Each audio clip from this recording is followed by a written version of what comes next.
What can I do? What can I do to be happy? Right. But already those two questions, you're saying, what is that thing out there, that outcome, It's that attached to result something. that I can get to, so therefore I can be happy?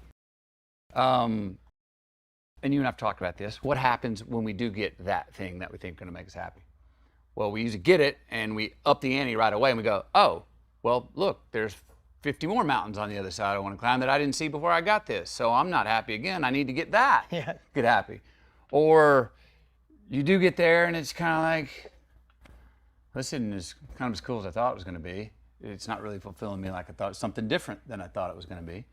But joy is a different thing because it's not predicated, it's not reliant on that outcome or that result or the attachment or the ownership and capture of that thing. It's, as my pastor says, the process of enjoying the doing of what you're fashioned to do. Yeah.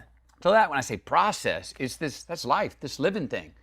We're going to do it no matter what. We're on our way. Yeah. And I would also argue this, if we have more joy on the way, we get those things that make us happy more often, I would say. Yeah. And again, if we don't get those things, we can all say, well, at least I had a damn good time getting there or trying. Exactly. You know what I mean? And we forget, like we were talking about, when you find that happiness thing, we go by it so quick. Yeah. I had a couple stand up one time. They were in the audience at an event I was doing.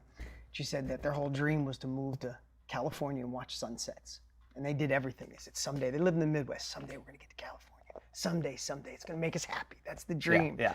Saved up when they're in their 50s, they moved to California, Northern California. They get a place on the beach. And they're watching the sunset go down every day. She goes, I don't know when it happened. She said, but we were a year in, maybe a year and a half in, and my husband looked over at me and said, God damn it, close the blinds. That damn sun is right in my face. Right.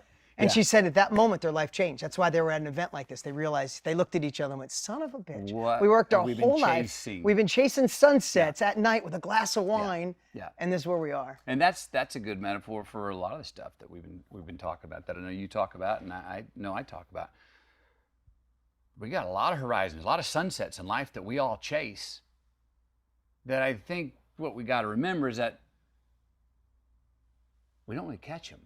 Never. Not while we're here in this life. I don't know. We're going to find out what we catch once we take our last nap and we move on from this life. But in this life, we don't ever catch those things.